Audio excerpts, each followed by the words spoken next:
un petit peu la même chose, c'est qu'on a environ les trois quarts du temps pour s'inspirer et écrire, et puis un quart du temps qui consiste plutôt en des rencontres avec des gens, des rencontres à double sens, c'est-à-dire que ça peut être moi qui présente mon travail, comme je l'ai fait avec En attendant des ressous, par exemple, mais ça peut être aussi moi qui interviewe des gens qui peuvent irriguer mes nappes phréatiques pour l'écriture du texte. Donc, c'est ce qui s'est passé.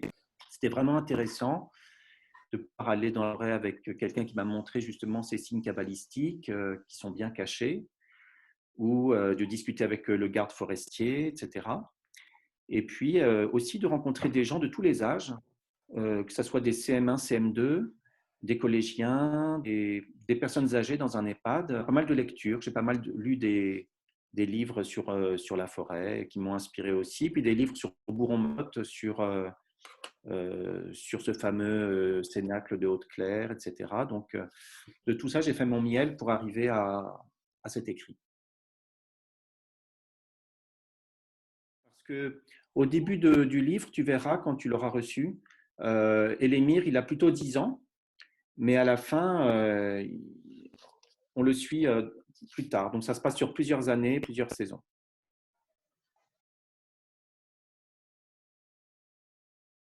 Très très mal. J'étais venu faire un tout petit peu de varap à l'époque où je me croyais sportif, et c'était il y a très longtemps. Donc non, je la connaissais vraiment très peu, et justement, je trouve que c'est une forêt vraiment intéressante parce que elle est à la fois sauvage et domestiquée, quoi.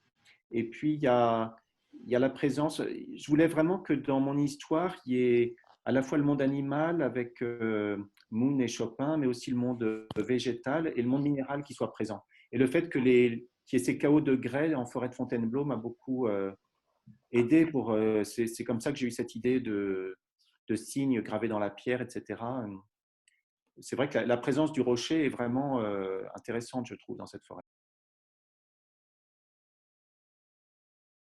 Sur la forêt, proprement, à proprement parler, non, parce que là, j'en ai déjà fait plusieurs sur la forêt. Par contre, je suis assez intéressé par les grottes. Quand j'ai visité un petit peu ces abris de Carrier, etc., avec Benoît Langlade, je me suis dit qu'il y avait quelque chose à faire sur les grottes, quoi, sur les.